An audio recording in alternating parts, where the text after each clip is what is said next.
Scottish independence is about one thing above all else.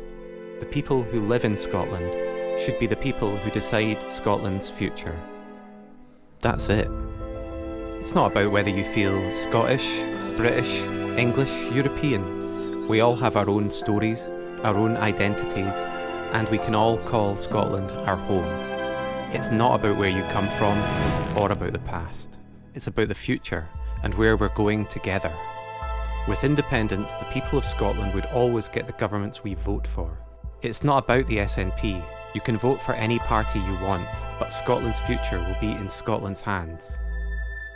Independence means Scotland will have its own voice on the world stage and be an equal partner with the rest of the UK.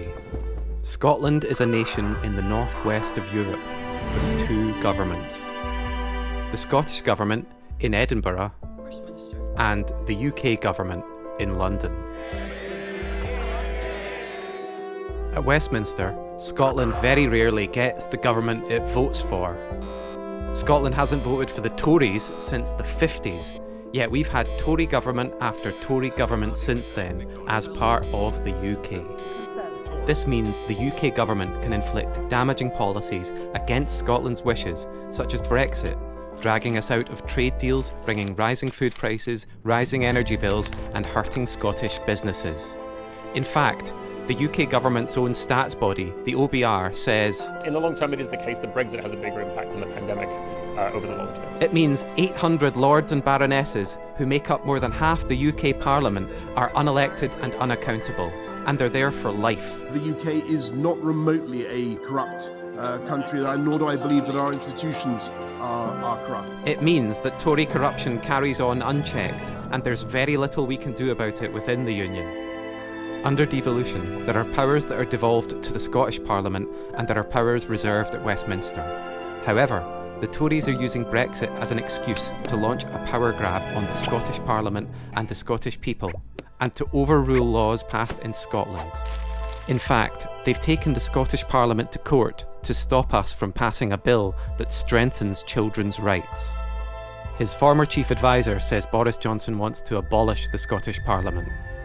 The Scottish Government, despite limited powers, has delivered free tuition, free prescriptions, free personal care and free dental care for young people.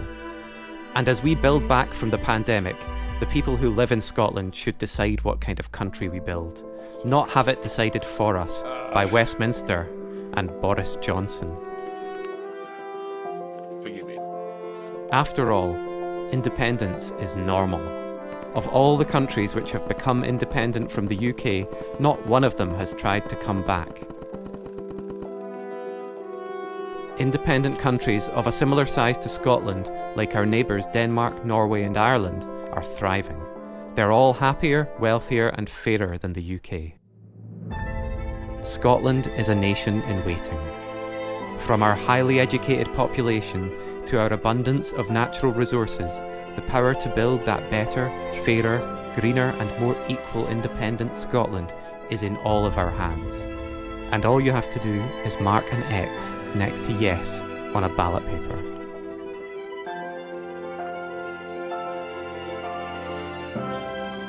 Pledge your support for Scottish independence at YES.scot.